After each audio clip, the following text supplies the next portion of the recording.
Hola, arrancamos este vídeo dedicado a la práctica de la capa YARN. Antes de empezar, vamos a recordar rápidamente qué era la capa HDFS. Si recordáis, la capa HDFS era la capa de almacenamiento distribuido. Era la que nos permitía ver todo el almacenamiento de los nodos en forma de una única unidad virtual. Este clúster de almacenamiento era un clúster distribuido y centralizado. Distribuido porque está compuesto por varios nodos y centralizado porque uno de ellos actúa con un papel principal. El funcionamiento de este sistema era que cuando un cliente necesitaba dejar un archivo, se comunicaba con el nodo principal, el name node. Este nodo principal manda trocear el archivo en bloques de 128 megas por defecto. Además, cada uno de estos bloques en los que se ha troceado el archivo va a tener un número de réplicas que se van a distribuir por los data nodes. Aquí tenemos el ejemplo de un par de archivos. Por ejemplo, este archivo tiene dos réplicas. El bloque 1 y el bloque 3 se van a repetir dos veces. El bloque 1 lo tenemos aquí y el bloque 3 lo tenemos aquí y aquí. Por otro lado, este otro archivo está replicado tres veces, es decir, el bloque número 2 va a estar replicado en este nodo y también en este tercer nodo. Por lo tanto, la capa HDFS se encarga del almacenamiento distribuido, donde las réplicas no solamente es por seguridad, es también para poder procesar los datos de manera simultánea. Ahora ya sí, entramos en la capa YARN. Como explicamos en la teoría, abusamos del lenguaje cuando decimos que la capa YARN es la capa de procesamiento distribuido, porque realmente esta es la capa gestor de recursos, para que los motores de procesamiento, están en la capa superior, puedan ejecutarse de una manera más simple en un entorno distribuido. En esta unidad nosotros vamos a ver esta combinación, la capa YARN con el motor MapReduce. A medida que avancemos en cómo funciona YARN y cómo funciona MapReduce, podremos compararlo con alguno de los otros motores que existen, por ejemplo Spark. Vamos entonces a ver cómo funciona exclusivamente la capa YARN, la capa gestora de recursos. En este escenario se representa con cuatro nodos, estos tres de aquí y este, lo que sería el clúster de la capa YARN. Al igual que la capa HDFS,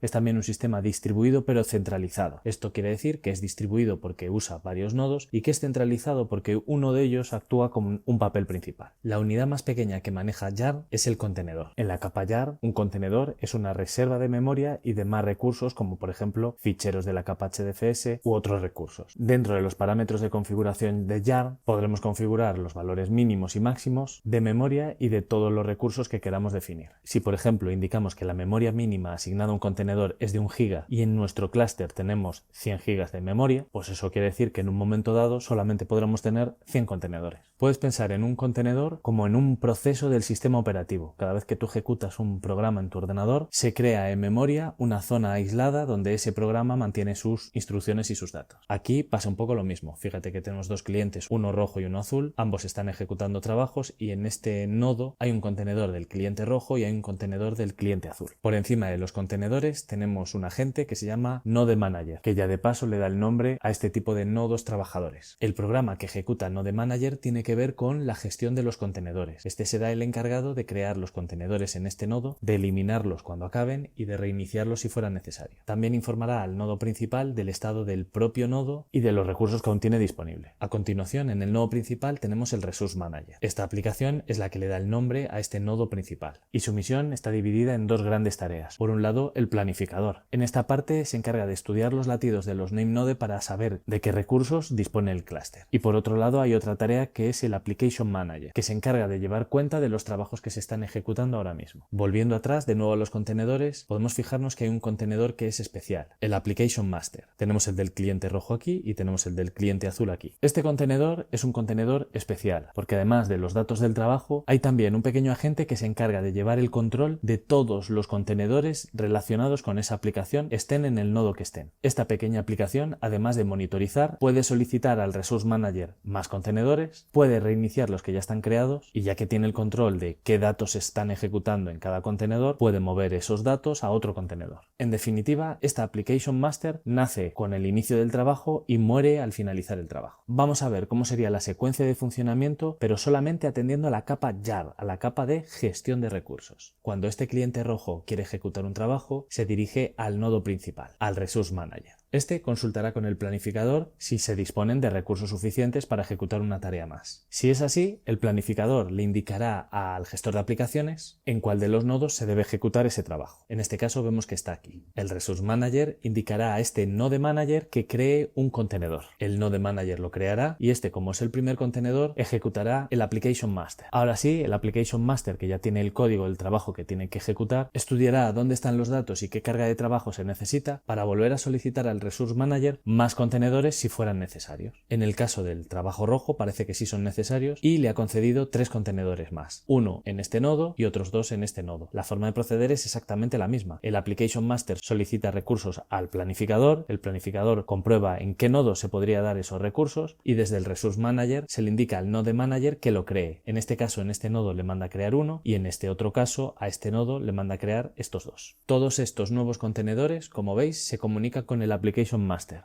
y le informan regularmente en cada latido del progreso de la aplicación con los datos con los que están trabajando en cada nodo. Cuando los contenedores acaban, informan al Application Master, que informa al Resource Manager y al cliente y a la vez manda la orden a los Node Manager de liberar esos contenedores. Imaginemos que mientras está ejecutando el cliente rojo, llega el cliente azul y la forma de ejecutar es exactamente la misma. Le va a preguntar al planificador del Resource Manager si tiene recursos disponibles. En este caso también es posible y se le ordena a este Node Manager que cree el primer contenedor, el contenedor que va a tener el Application Master de este trabajo en concreto. El Application Master va a recibir el código que tiene que ejecutar, lo va a estudiar y en función de eso le va a consultar al Resource Manager si le conceden más contenedores. En este caso la idea se repite otra vez. El Application Master le pregunta al planificador del Resource Manager si tiene recursos suficientes porque necesita un contenedor más y si es que sí, se le indica en qué nodo se crea. En este caso se crea en este nodo y el Node Manager de este nodo tendrá que crear el contenedor. Una vez creado, este contenedor emitirá latidos que el Application Master escuchará y con eso sabrá cómo progresa la aplicación en este nodo. Este gestor de recursos que estamos viendo, Yarn, no es el único, es el propio de Hadoop, pero empiezan ya a aparecer más. Por ejemplo, Mesos, Kubernetes, que viene avalada por Google, y Docker Swarm, que viene avalada por Docker y curiosamente por Microsoft. Bien, hasta aquí el repaso de lo que ha sido la capa HDFS y la capa Yarn, lo que compone el núcleo duro de Hadoop. Vamos a ver ahora el motor de procesamiento distribuido MapReduce. Al explicar cómo funciona, entenderemos qué aporta la capa Yarn y qué aporta la capa HDFS. Las nociones básicas que tenemos que tener claras es que MapReduce funciona con pares clave-valor. Todo problema que quiera solucionar con el motor MapReduce tiene que pasar por este modelo de datos, clave-valor. El motor MapReduce se encargará del trabajo duro, pero nosotros como programadores tendremos que definir 2 partes, los mappers, que están aquí, y los reducers, que están aquí. De todo el resto se encargará el motor. MapReduce es un motor ideal para analítica, porque lleva muy bien trabajar con una cantidad muy grande de datos y procesarlos en forma de resumen, en forma de agregación. Para entender esto, vamos a ver cómo funciona MapReduce en el ejemplo más básico que hay, el contador de palabras. Esto es como el hola mundo de MapReduce. Si nos fijamos, conceptualmente esto es casi la definición de MapReduce. Vamos a procesar un grupo grande de datos y vamos a obtener unos datos resumen. Como es un contador de palabras, lo que hacemos es precisamente eso, contarlas. Piensa que este motor de procesamiento distribuido surgió en base a la necesidad que tenía Google de procesar un montón de páginas web y calcular en ellas el PageRank. Para ello tenía que leer y analizar todo el código HTML de la página, contar apariciones de palabras, contar enlaces, contar imágenes, contar lo que fuera que quisieran contar y en función de los resultados daban una nota que indicaba cómo de buena, cómo de arriba tenía que aparecer en la búsqueda pues determinada web. Por lo tanto, era un procesamiento de muchos datos que no requería velocidad de tiempo real. Se calculaba la nota y hasta una nueva visita no hacía falta volver a calcularla. Bien, vamos a ver cómo funciona. Por un lado tenemos los datos de entrada. Estos datos se supone que son masivos, muy grandes. Por lo tanto, siempre van a estar en un sistema HDFS, en un sistema distribuido. MapReduce se va a encargar de tomar estos datos y pasárselos de registro en registro o de salto de línea en salto de línea a nuestros mappers. Esto lo tendremos que programar nosotros. Como vemos, la salida de nuestros mappers ha convertido estos datos brutos a parejas de clave-valor. Aquí, en el caso del contador de palabras, lo que se hace es, por cada línea que llega, se procesa cada una de las palabras. En cuanto el mapper encuentra una palabra, emite una pareja de clave-valor donde la clave es la palabra y el valor es un 1 porque es una aparición de esa palabra. Aquí detecta estas 3 palabras y aquí detecta estas 3 palabras, aunque 2 de ellas compartan la misma clave, no pasa nada. La programación de este mapper la tendremos que hacer nosotros, porque aquí nos han interesado contar las palabras, pero nos podría interesar contar la longitud de las palabras o contar la aparición de las letras o cualquier otro procesamiento que se te ocurra. Nos fijamos también en que esta parte del map no da una solución final, es un semiprocesado preprocesado de los datos. Esto está bien porque nos permite filtrar los datos o nos permite unificarlos. Imaginaros que como datos de entrada tengo distintas bases de datos y, por ejemplo, el sexo en una base de datos es H&M y en otra base de datos es hombre-mujer. Lo que puedo hacer con este mapper es unificar los valores, de manera que si lee una H o lee un hombre, entienda que es la misma cosa. Bien, esta es la fase de mapper. Es un preprocesado de los datos para unificar y filtrar los valores que interesen, que los vamos a pasar como una pareja de clave-valor. A continuación hay una etapa de Sort and Shuffle, en la que se combinan los datos de salida de todos los mappers. Primero se ordenan y después se agrupan por claves iguales. De esto también se va a encargar MapReduce. Para nosotros es transparente. Lo que sí tenemos que hacer son los reducers que vienen a continuación y como entrada van a recibir la salida de la etapa Shuffle. Es decir, a este reduce le van a ir llegando de línea en línea estas parejas de clave-valor. Nosotros tendremos que programar para que siempre que llegue la misma que la anterior se sume. Con eso hecho tenemos el resultado final y aquí tenemos el número de apariciones de cada una de las palabras en estos dos archivos. Vamos a ver en este ejemplo cómo funciona el MapReduce más sencillo. Aquí tenemos este archivo con 4 líneas y un número variable de palabras en cada línea. El motor MapReduce pasará a cada uno de estos saltos de línea de uno en uno al mapper y el mapper que nosotros hemos implementado irá procesando cada una de esas líneas. Cuando le pasan esta línea solamente hay una palabra y la va a emitir como esta pareja de clave-valor. La clave es 1 y el valor es un 1, la aparición, una aparición. Después le va a llegar esta línea, la va a empezar a analizar, va a encontrar una palabra, va a emitir la pareja clave-valor, va a encontrar la siguiente palabra y va a emitir la pareja clave-valor. Después le van a pasar la tercera línea, va a emitir una pareja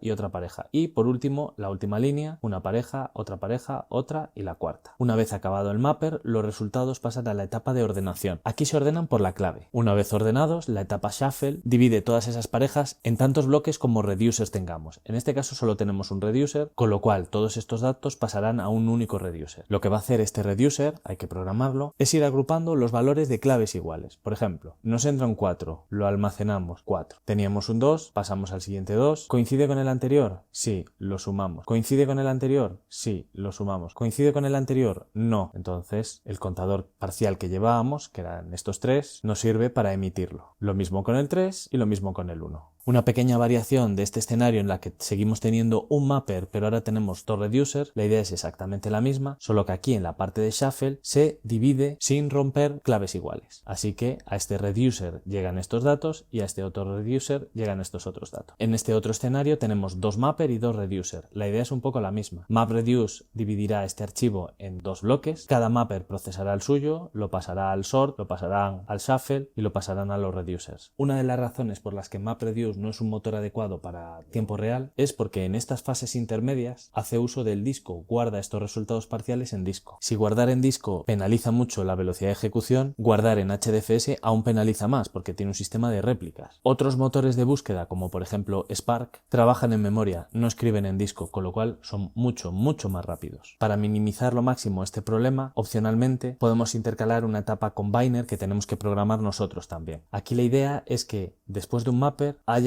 una especie de reduce previo. De esta manera, los datos que se pasan a la etapa de Shuffle son menores y penalizan menos la escritura. En esta rama aquí es donde mejor se ve. Tenemos un 1, un 2, 3, 1, 2, 3. En lugar de pasarle estos datos como lo pasamos antes, con un pequeño combiner podemos juntar las mismas claves y ya solo pasar estas 4 parejas. El resultado va a ser exactamente el mismo. Vamos a ver ahora cómo funciona, pero desde otro punto de vista para intentar entender dónde aparece la etapa yarn y dónde aparece la capa HDFS. Volvemos con nuestro ejemplo inicial. Este es nuestro equipo local donde estamos programando un mapper, donde estamos programando un reducer y donde tenemos nuestros archivos. El primer paso consiste en llevar los datos al sistema de ficheros HDFS. Cada uno de estos bloques verdes es uno de los nodos del clúster. Sabemos que por defecto tiene un factor de réplica de 3, con lo cual al subir los datos han quedado triplicados. Tenemos el bloque aquí, el mismo bloque aquí y el mismo bloque aquí. Recordamos que de esto se encarga la capa HDFS. Ahora llega el momento de ejecutar el mapper. Desde nuestro equipo local mandamos el mapper a la capa yarn. La capa yarn crea un contenedor donde se va a ejecutar el programa. Y el programa, en función de dónde estén los nodos, va a solicitar que se creen contenedores para precisamente ejecutar el programa donde ya están los datos y que no sea necesario moverlo entre nodos. Por lo cual, gracias a la capa yarn, los contenedores se crearán en aquellos nodos donde ya estaban los datos. En este ejemplo me estoy inventando que yarn ha decidido partir el archivo por esta tercera línea. 3 líneas para un mapper y esta cuarta línea para este otro mapper. Así que el funcionamiento es como antes. A este mapper le van a llegar cada una de estas 3 líneas y las va a separar por palabras a las que pondrá un un 1 como valor y este otro mapper procesará solamente esta línea y emitirá una pareja por cada una de las palabras con un 1 como valor. Después tenemos la etapa de short y de shuffle, donde se ordenarán y se dividirán en tantos bloques como reducers vayamos a tener. Recuerda que esta etapa se guarda en disco, por lo tanto en algún momento dentro de nuestro clúster Hadoop, en concreto HDFS, tendremos en algunos nodos los datos de la etapa shuffle. Como recuerdas, en HDFS hay un valor de replicación de 3, con lo cual es posible que estos datos se repitan en, por ejemplo, estos 3 nodos. Ahora quisiéramos ejecutar nuestra parte de reducer. El application master de esta aplicación solicitará ahora poder ejecutar esta parte del código. ¿Y dónde la va a hacer? Pues gracias a la comunicación entre estas dos capas, será en el nodo donde estén los datos de shuffle. En este caso parece que está claro que los datos están aquí y este otro reducer se va a ejecutar en este otro nodo que en principio no tenía los datos originales, pero sí tiene una réplica de los datos de shuffle, que son los que necesita para procesar. Este reducer para estos datos necesita estos datos de aquí, no estos, necesita estos y estos datos están aquí. En uno de los vídeos anteriores vimos como monitorizando el procesador o incluso el tráfico de red podíamos ver en qué nodo se ejecutaba la etapa de mapper, la de shuffle y la de reduce. Bien, ahora que ya sabemos en esencia cómo funciona jar y cómo funciona MapReduce, vamos a ver cómo configurarlo en nuestro clúster. Si hacemos un ls de la ruta donde están los archivos de configuración de Hadoop, encontraremos aquí los archivos que tenemos que modificar. Por un lado tendremos que modificar este archivo, yarnsite.xml, y por otro lado tendremos que modificar este otro archivo, mapreduce-site.xml. Vamos primero con MapReduce. Lo editamos con nano, la ruta entera, mapreduce-site.xml, y aquí tendremos que añadir estas dos propiedades. Por un lado, con esta primera propiedad le indicamos que use explícitamente la capa jar, porque por defecto intenta ejecutar las aplicaciones en local y nosotros vamos a querer que sea distribuido. Por otro lado, le tenemos que indicar también las rutas donde están las librerías Java del motor MapReduce. Una vez hecho esto, guardamos, salimos y ahora vamos a editar el archivo yarnsite.xml. Aquí voy a modificar estas dos propiedades. En esta primera propiedad estamos configurando esta parte intermedia que había entre los mapper y los reducers, la etapa shuffle. Y en esta segunda propiedad, igual que hicimos con HDFS, le vamos a indicar la ruta, el hostname de ese nodo principal, el nodo que ejecutará el Resource Manager. Guardamos y salimos. Estos dos archivos que hemos modificado son comunes para todos los nodos, o sea que se pueden copiar directamente. Yo ya lo tengo hecho, o sea que voy a arrancar ya directamente los servicios. Si os acordáis, había un comando que era JPS que te indicaba los procesos Java que estaban en ejecución y aquí no tengo ninguno. Voy a empezar a arrancar todo. Con HDFS -daemon start name node arrancamos aquí este servicio. Si comprobamos con un JPS, ahí lo tenemos encendido. Vamos a arrancar ahora el Resource Manager. Esto lo hago con yarn -daemon start resource manager y con un JPS confirmo que está todo creado. Con estos dos servicios principales ya puedo acceder a la parte del clúster, veo mis 3 nodos caídos porque aún no los he arrancado y puedo acceder también a la parte de jar donde no tengo aún nodos activos porque aún no los tengo arrancados. Ahora tendría que ir de nodo en nodo arrancando los data nodes y los node manager en cada uno de los nodos. Como esto puede ser un trabajo bastante largo, Hadoop viene con unos scripts que nos automatizan todo esto. Primero voy a parar los servicios, paro el resource manager y paro el name node. Compruebo con un JPS y veo que no hay nada ejecutándose. Los scripts de ayuda que tenemos empiezan por start y con un doble tabulador vemos que tenemos ahí un montón de opciones. Tenemos el start jar que nos arrancará la capa jar en todos los nodos. Tenemos el DFS que nos arrancará la capa HDFS en todos los nodos. Y también tenemos un start all que nos arranca todo de golpe. Vamos a ejecutar ese. startall.sh. Este script lo que hace es leer el archivo workers, averiguar quién es el nodo principal y cargar en cada uno de los nodos aquellos servicios que son necesarios. Desde el nodo principal va a funcionar seguro porque aquí tenemos el archivo workers bien configurado. Desde cualquier otro nodo debería funcionar, eso sí, tienes que tener el archivo workers bien configurado en ese nodo. Ahora que ya he acabado, si hago un JPS, veo que se ha creado el name node y el resource manager en este nodo principal, que es el nodo 1. Y si me traigo por aquí la máquina virtual del nodo 2 y hago un JPS, veo que tengo un node manager y un data node en este nodo esclavo. Si me vengo a la parte web y actualizo, aquí ya tengo mis 3 nodos activos y aquí ya tengo mis 3 nodos activos también. Bien, hasta aquí la puesta en marcha. Eso es todo. Hasta aquí este vídeo.